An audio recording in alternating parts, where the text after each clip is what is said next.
Let's go where the Bible tells us to go. How is that? Thank you, fella. Thank you, brother. Joshua 10:13. 1 Samuel's 1. 1 Samuel's 1 and 13, right? And Joshua 10 and 13. Straight from your Bible.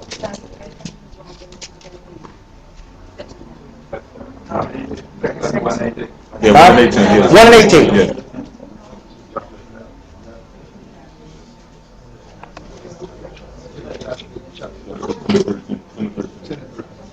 Joshua 10 and 13.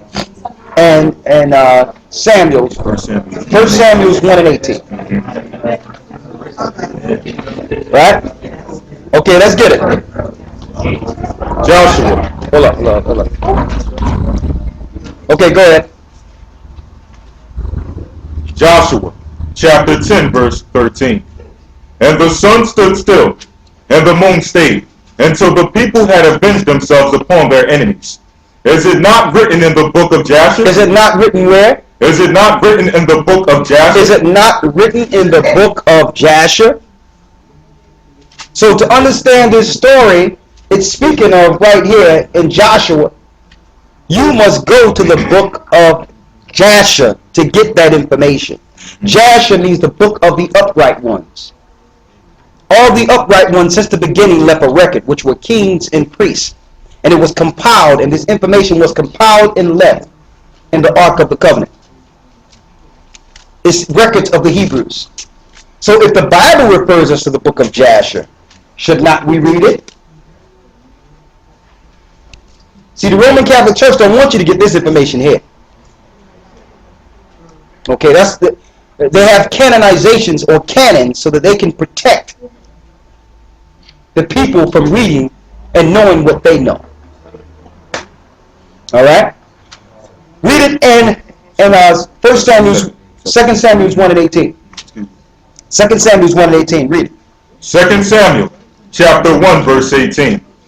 Also, he bade them to teach the children of Judah the use of the bow. Behold, it is written in the book of Jasher. Behold, it is written in the book of Jasher. So there's details that's in Jasher you cannot read in the Bible. Genesis is an overview of thousands of years. And without Jasher, you cannot get the minute details of Genesis. And because you don't have this book, it opens up all these questions that make you question the Most High. Well, if Cain and Abel were the first people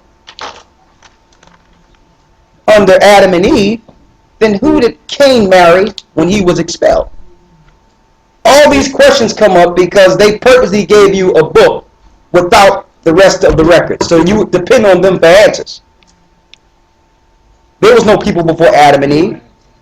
But the scriptures, when you go into Jubilees, when you go into Jasher, it lets you know that Adam and Eve had sons and daughters. And you can link this to precepts in the Bible. It's just that Genesis promoted the story of the good and evil son. It didn't talk about the other people because the other people was not important in the grand scheme of the Bible. So they just focused on those two sons. Adam and Eve had sons and daughters. They tell you that in Genesis, the 5th chapter. But why you don't read about these sons and daughters? You have to go to the other information. And let's go back to the book of Jasher. Read it. Jasher chapter 9 verse 20.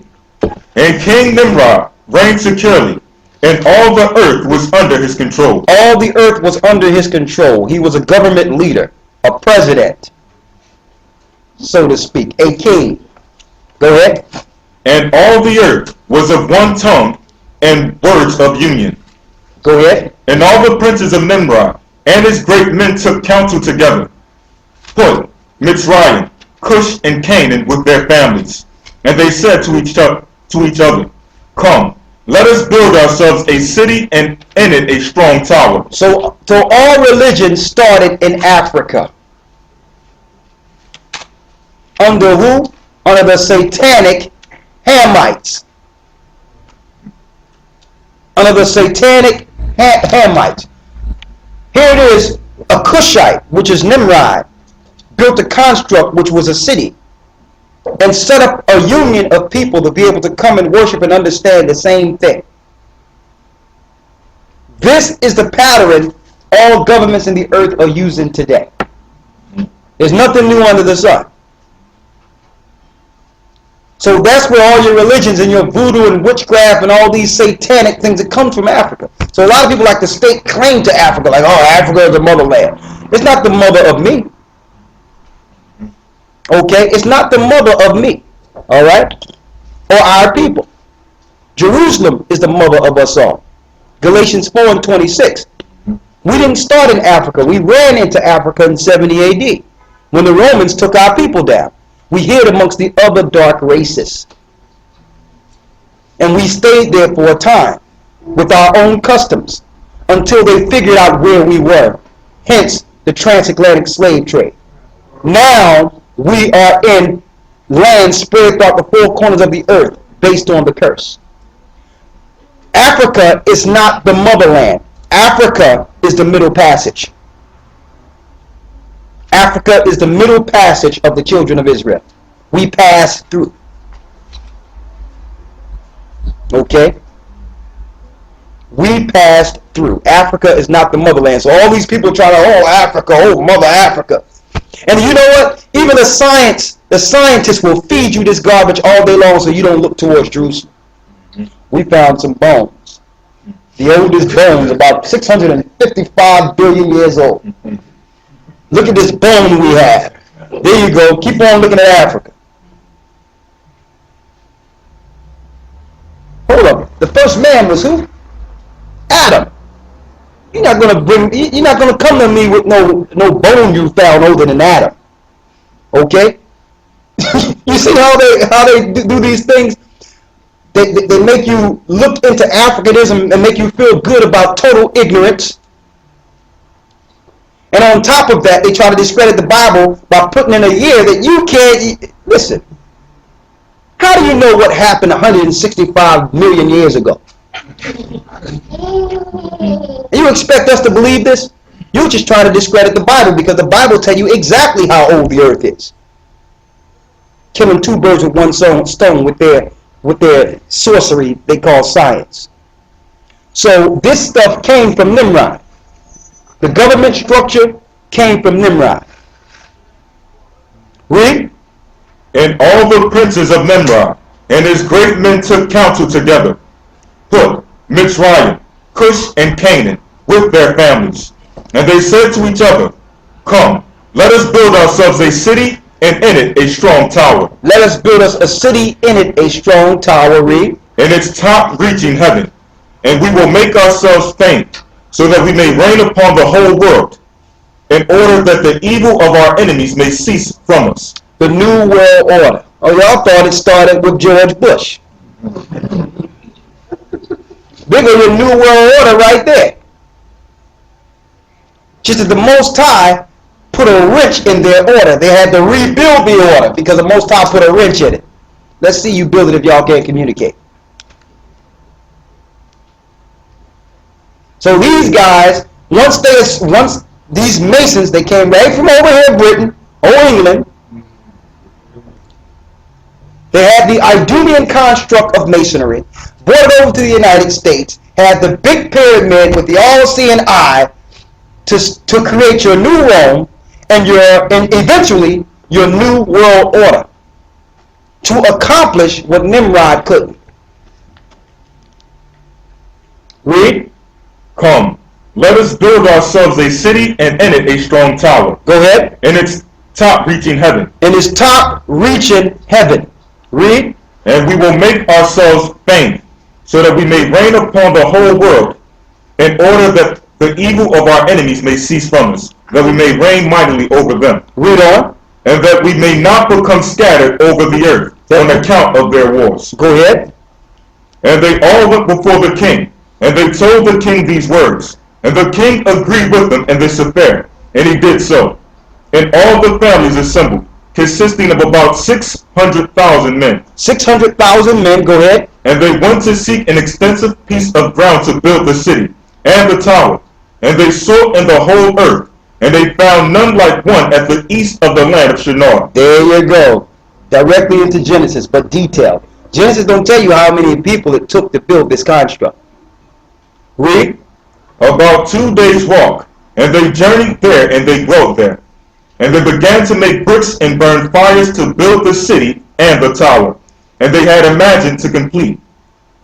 And the building of the tower was unto them a transgression and a sin. It was a transgression and a sin. It was a sin to build towers so high. Read.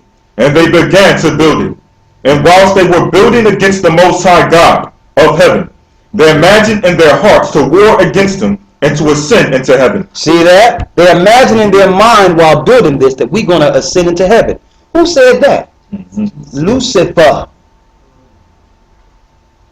In Isaiah the 7th chapter, that he would ascend into the heights of the clouds and be like the Most High and topple his throne. So who was behind Nimrod? Isaiah the 14th chapter. Isaiah 14 and 12. On down, it tells you he shall ascend into the heavens and be like the Most High. So who was behind Nimrod's program? Satan. See, but he can't do the same thing today. He had to change it because we know who was operating with Nimrod. So now, because Satan appears as an angel of light, and he's a serpent, he said, you know what?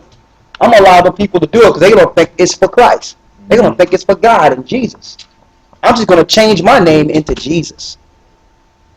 And then they'll help me build the construct against themselves, against their own God. He couldn't do it the way he did it before because people caught on to that. So he switched it. Now you're doing the right thing for God. Join your army. Join your military. Join your government. Be all you can be. Be a good citizen. Follow the laws of the land. Read. Verse 25. Go ahead. And the building of the tower was unto them a transgression and a sin. Go ahead. And they began to build it. And whilst they were building against the Most High God of heaven, they imagined in their hearts to war against him and to ascend into heaven. Go ahead. And all these people and all their families divided themselves in 3 parts. The first said, we will ascend into heaven and fight against them. The second said, we will ascend into heaven and place our own gods and there serve them. Look at that. They're going to go to where the Most High is and put their gods and serve them instead of serving the God of all gods. This is the mindset. See, you think that this is far-fetched. But folks, none of you even think of this at all when you see these spaceships going out in space. This don't even come to mind that they're going out in space. You have no idea what they're doing out there. You think they're doing what they're telling you? They just going and floating around in this little thing and they just floating and getting some water. You think that's what's going on? They're doing all types of satanic rituals out there. The Most High has given us their ideas of what the plan was from the beginning. Read. And the third part said, we will ascend to heaven and smite him with bows and arrows. We're going to go and we're going to kill the Most High with bows and arrows. They're going to use weaponry to fight against the Most High. Now, I know it sounds simple to those who know that they cannot accomplish this, but in their minds, it tells you in Genesis, there was nothing in their mind they could not achieve. Why? They was not getting this information from humans. The information they was getting was from someone who was once in the heavens and know exactly where it is. But it's too many light years away for humans to travel and live through it. But Satan knows the technology to get man there. That's the time we're in right now. The Battle of Armageddon, which starts in space. The war going to start there first. Then it makes its way back to the earth. Read. And the third part said, we will ascend to heaven and smite him with bows and